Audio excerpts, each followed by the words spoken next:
ए B सी में जिसका B समकोण है, बी कोण क्या है? समकोण है।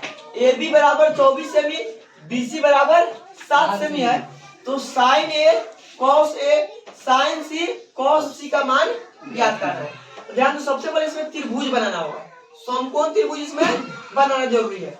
अब ध्यान, समकोण त्रिभुज मान लो बना दिए ए बी सी। अब क्या कह रहा है कि कोण बी क्या है? समकोण है। तो सबसे पहले कौन समकोण है, सबसे जरूरी है। लेकिन समकोण कहां बनेगा? यहाँ बनेगा।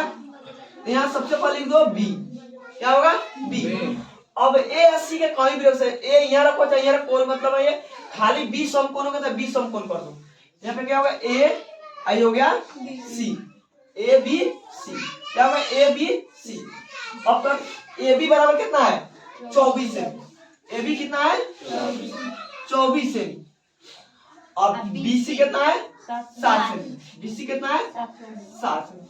अब ध्यान दो, अब इसके सबसे थोड़ी बड़ा बन गया, 24 है 7 है, तो 7 से बड़ा बना चाहिए 24, यानी ऐसा भी कोई दिक्कत नहीं, समझ गया। लेकिन आगे ये थोड़ा बढ़ा दो, ये हो गया ए बी सी, यहाँ क्या है? ए। अब देखो ये आधार हो गया, ये क्या है? लंब। ये क्या होगा? कर्ण होगा। तो लंब आधार हमेशा बदलेगा, लेकिन कर्ण क्या होगा? कर्ण नहीं बदलेगा, कर्ण हमेशा एक ही रहता है। तो ये आधार है, मान लो देखो ए कौन ला, ए ला आधार कौन है? ए बी है। जो भुजा सटा रहता है ना वो आधार होता है, और जो दूर रहता है वो लंब होता है। और कर्ण वो हमेशा रहता है कथी? समकोण के सामने वाला भुजा कर्ण रहता है, समकोण के सामने वाला भुजा कथी रहेगा? कर्ण रहेगा। ये कभी चेंज नहीं होगा, ये कर्ण है तो कर्ण कभी चेंज नहीं होगा। अब लंब में आधार में हमेशा चेंजेस देखो। अगर साइन ए लेके चलेंगे, ध्यान दो, साइन ए लेके चलेंगे तो साइन ए ला देखो आधार कथी है? ए बी, और लंब कथी है? B C. लंब कथी है? B C. अगर सी ला लेके चलेंगे तो सी ला आधार कथी हो जाएगा? B C. बी सी, सी ला आधार कथी होगा? बी सी, और लंब क्या हो जाएगा? A B. आप कर्ण हमेशा जब कितने हो रहेगा, कोई दिक्कत है? चलो ध्यान दो, ये देखो कर्ण दिया है, ध्यान दो, लंब दिया और ये आधार दिया, तो कर्ण निकालना है। क्या निकालना है? कर्ण निकालना है। हॉल में देखो दिया है त्रिभुज ए बी सी में कोण बी क्या है? समकोण है। बी क्या है? समकोण है। एवं ए बी बराबर कितना है? 24 सेमी, एवं बी सी बराबर 7 सेमी। तो निकालना क्या है? एसी निकालना है। एसी क्या है? कर्ण। तो एसी बराबर क्या होता है? कर्ण बराबर सूत्र क्या होता है? लंब स्क्वायर प्लस आधार स्क्वायर, रूट एंड और लंब स्क्वायर प्लस आधार स्क्वायर। तो लंब मान लो 24 है, 24 के स्क्वायर और प्लस 7 के स्क्वायर। सीए में तो सीए में लिख दो 7 के स्क्वायर। 24 के स्क्वायर कितना होता है? 24 के स्क्वायर कितना होता है? 576।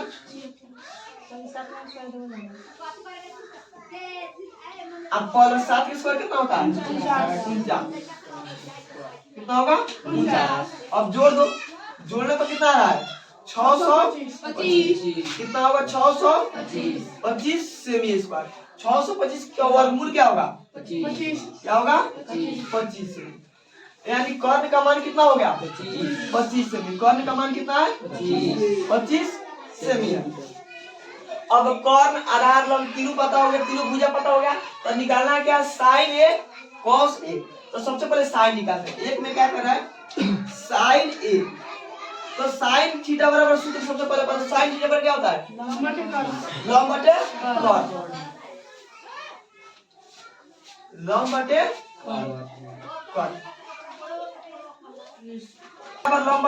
कर्ण।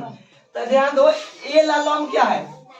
ए ला लंब क्या है? बीसी है, और कर्ण तो हमेशा रहेगा एसी। तो ए ला क्या होगा? लंब, यानी बीसी बटे एसी, बीसी बटे एसी, लंब बटे कर्ण। तो बीसी का मान कितना है? 7, और एसी का मान कितना है? 25। एसी का मान कितना है? 25 है। अब ध्यान दो, 7 बटे 25 सेमी है, तो सेमी लिख दो। सेमी सेमी कट जाएगा, यानी 7/25 आई हो गया आंसर। फिर क्या कर रहा है cos a, फिर क्या कर रहा है cos a, तो cos a बराबर सूत्र क्या होता है आधार बटे कौन, आधार बटे कौन। तो ध्यान दो a ला आधार क्या है 20 ए बी, ए बी, आधार क्या है ए बी, कौन क्या होगा AC। सूत्र नहीं लिख रहे हैं, लिख दे ए बी बटे AC। तो ए बी का मान कितना है 24 और एसी का मान कितना है 25, यानी साइन ए और कॉस ए का मान निकल गया। अब किसका मान निकालना है साइन सी और कॉस सी, साइन सी और कॉस सी। यहाँ पे देखिए, यहाँ पे निकाल दे रहा है साइन सी, दिखाई दे रहा है यहाँ पे। अब देखो साइन सी ला लंब क्या है ए बी, सी ला लंब क्या है ए बी, लंब बटे कौन होता है ए बी, तो ए बी का मान कितना है 24 और कौन क्या है 25, कौन में कभी बदलेंगे कौन हमेशा रहेगा, यानी 24/25। फिर क्या करें cos c, क्या है cos c, तो cos थीटा बराबर क्या होता है आधार बटे कौन, आधार बटे कौन।